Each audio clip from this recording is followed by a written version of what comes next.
We're back, everybody. We're right here in the dead tree plot, I'm gonna call it, in between the staging plot and the hidey hole plot, which is right behind me. There's a whole bunch of dead limbs out of this dead ash tree that we're gonna clean up, and I'm just gonna burn these cardboard boxes right at the base of the tree and hope that possibly the tree catches on fire and comes down. I don't know if it will. The thing is super dead, and it's actually hollow in the middle, so I thought maybe if the fire could get into that hollow part with some air coming through there, we could take the whole tree down. I don't know if that's gonna work or not. I have had some success burning trees to the ground when I wasn't even trying to, so we'll see if when I'm actually trying to, I can do it. I'll tell you what, it should burn like a son of a gun. That thing is deader than a doornail. But in the meantime, we'll throw all these dead branches and stuff and try to clean this plot up as much so it's ready to rototill when we're gonna do that. We'll get after it.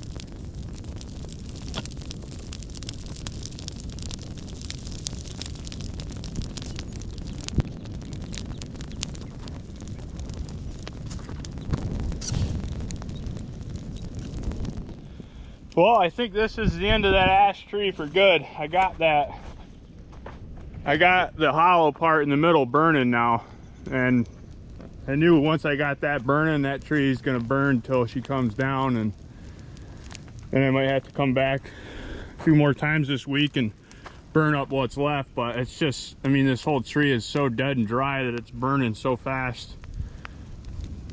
You know, I think that if I keep fueling enough stuff at the base there, it'll burn right down, and then I'll have a big burnt up stump to deal with next year or the year after. I'm not dealing with it this year anymore, but we'll have the big dead tree out of here. I'll keep fueling the base of that fire and keep her burning good here.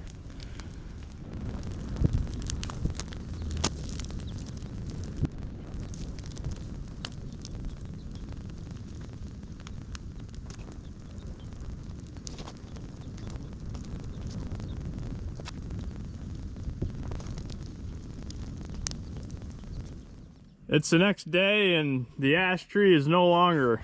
You can see the whole inside of it burnt out, and eventually it finally tipped over. Half of it went that way, half of it went that way. You could see yesterday as it burnt before the GoPro died that it was kind of splitting wide open.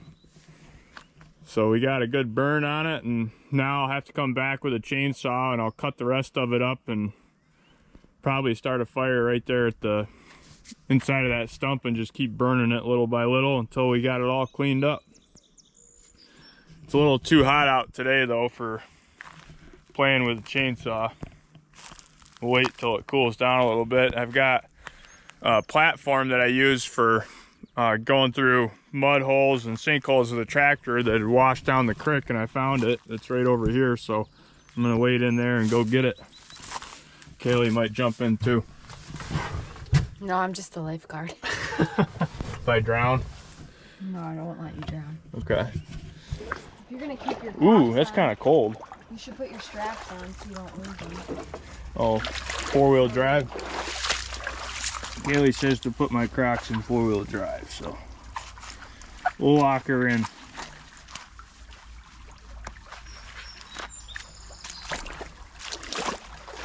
Probably end up with a leech or two on me. Yep, right there it is. That's what we're looking for.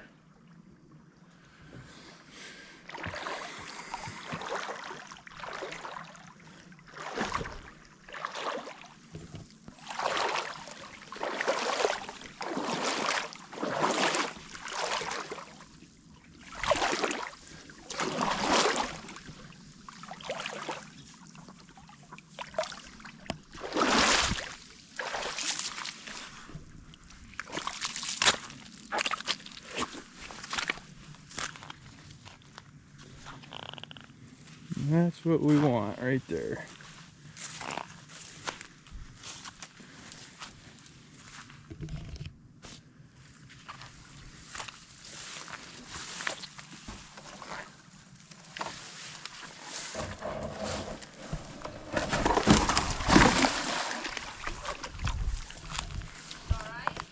Yep. Floats real nice.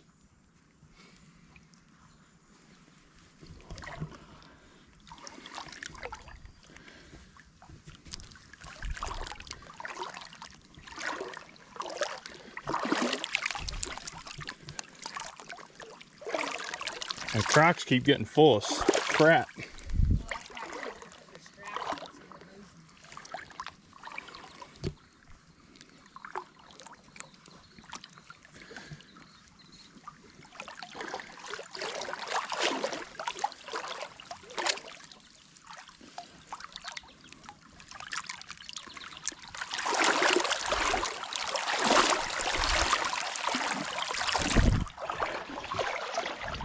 We are back at the dead ash tree. It's been a few days since I lit it on fire. It actually burnt for about 2 days and then we got some rain and it put it out. But we got a lot of the main portion of it burnt out. Today we're gonna go ahead and get a bunch more cut up and we're gonna start that fire in the stump again and try to get more of that stuff burnt right down to the ground if we can.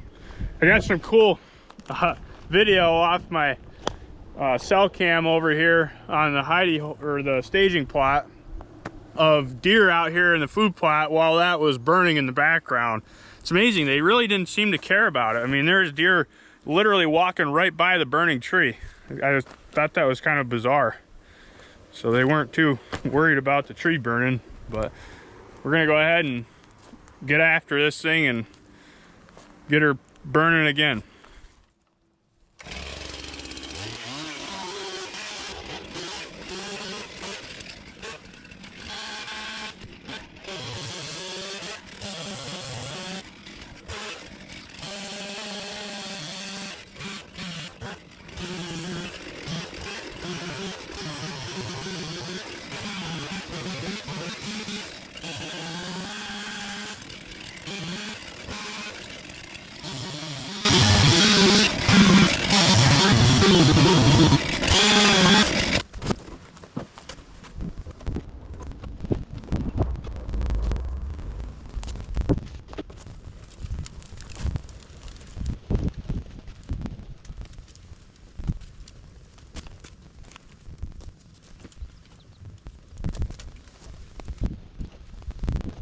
Well, I got a nice little fire going right inside the stump now, and you know, as this burns down, I'll throw more on it and more on it. This wood is way too dry and dead for me to actually take and burn in my outdoor furnace. That furnace would eat this so fast it wouldn't even be worth the time and effort to get it down there. So I'm just gonna burn it all up right here in this stump, and hopefully in the process try to burn up a bunch of the stump at the same time, kind of kill two birds with one stone by getting rid of the wood and knocking that stump down as far as I can at the same time. So as it burns, we'll just throw more on it until everything's gone. We've got a pretty good fire going here on this stump now. That thing's really putting off some heat.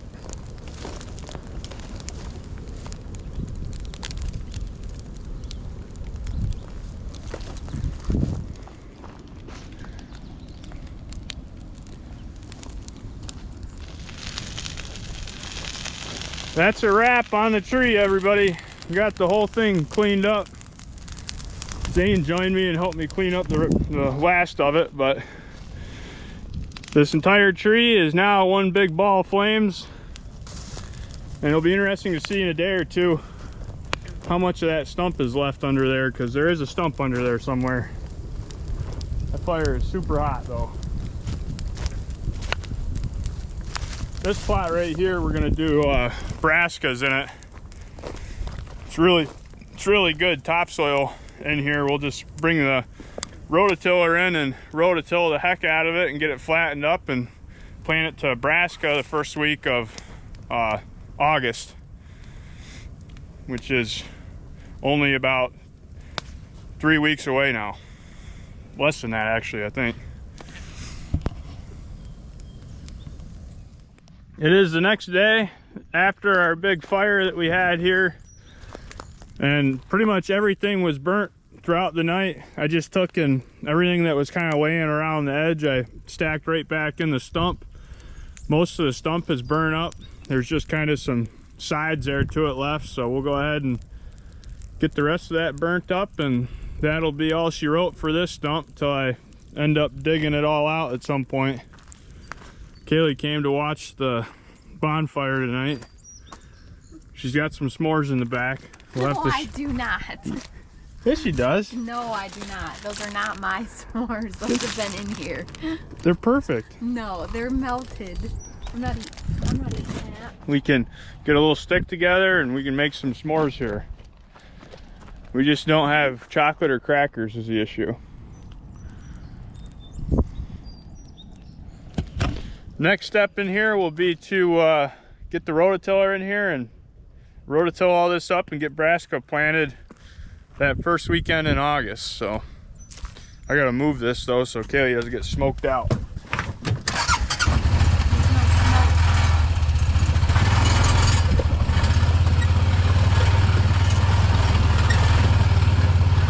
Oh, that's hot. That's too hot.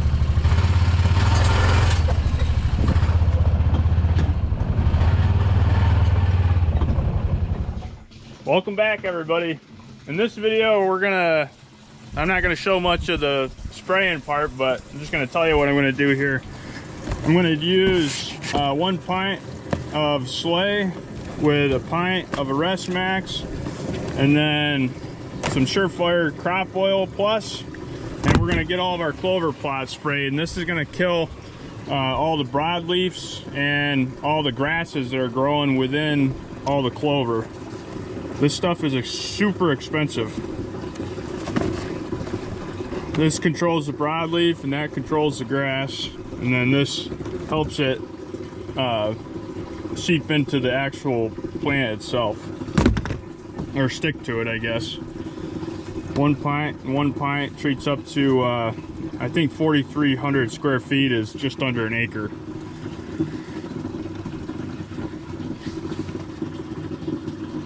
An acre, and then half of this is an acre. So we'll get this filled up, and you'll want to wear protection, you know, gloves and face mask and everything when you're dealing with this stuff. You don't want to breathe it in or get it on your skin or anything like that. Typically I like using an enclosed cab to spray stuff like this, but there's no wind, as you guys can see today, and I'll be careful. But this is the last year I'm gonna have this machine. I'll have one with a full cab after this year. I'm gonna get rid of this hunk of junk. Don't ever buy a Honda Pioneer. They are garbage. There's really not anything good I have to say about this machine. So we'll get this stuff sprayed and get after it. I got all my PPE on, and we're gonna go ahead and start spraying this clover plot. See all these broadleaves? That's going to be gone. That thistle's going to be gone. The long grasses are going to be gone. And all that's going to be left is clover in here. There's a lot of clover coming up, but it's going to have to come a long ways for me to be okay with leaving it, to be okay with me leaving it as clover this fall. Otherwise, I'm just going to rototill it all and do something else. But we'll try to save this clover if we can here. We got the sprayer all ready to go, and we'll go ahead and get it going here.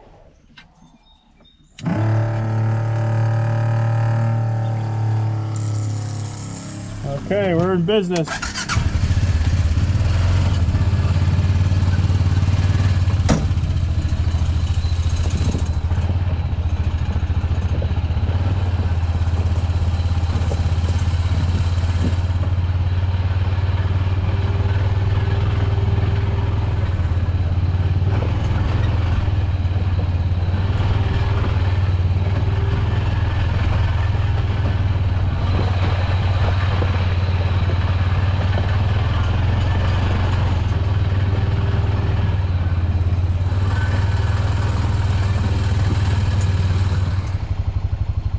Well, we got the whole staging plot all sprayed. This is the plot that's the closest to the stump 4.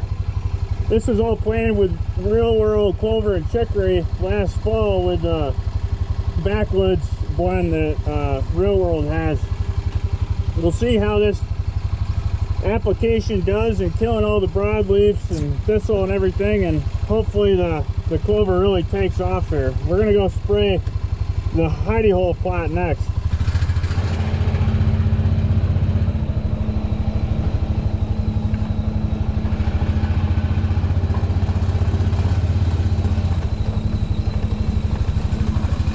This plot right here is by far the nicest clover plot of them all. This ground is typically extremely wet, and luckily the last few months we've been pretty dry, and it made this clover just absolutely explode in here. Looks really nice.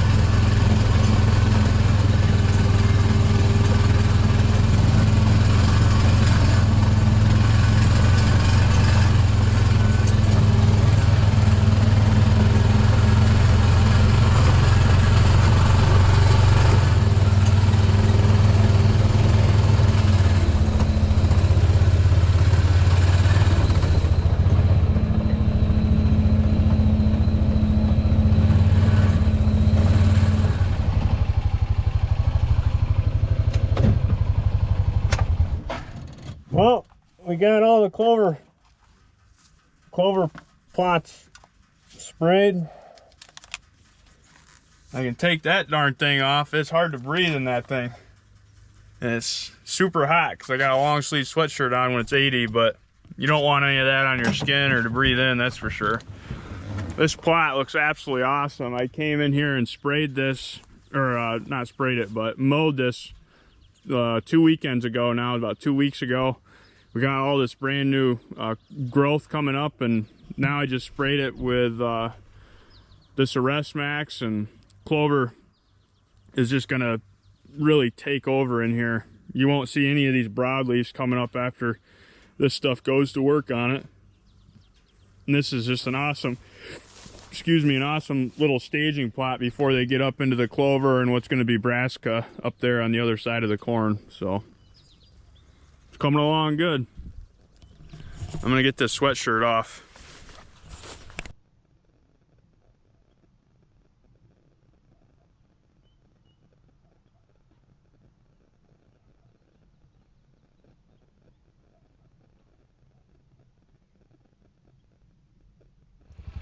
I've been out in the food plot cleaning up a bunch of the roots that were loose just sitting on top of the ground. I figured I'd check this camera system. My grandfather made me this camera mount that you can put in the food plot, and you can see 360 degrees every direction. So I just pulled all the cards out of these cameras, and if there's anything interesting, I'll show you that right now.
you can get stuff up to 63, 65% off, which is absolutely crazy.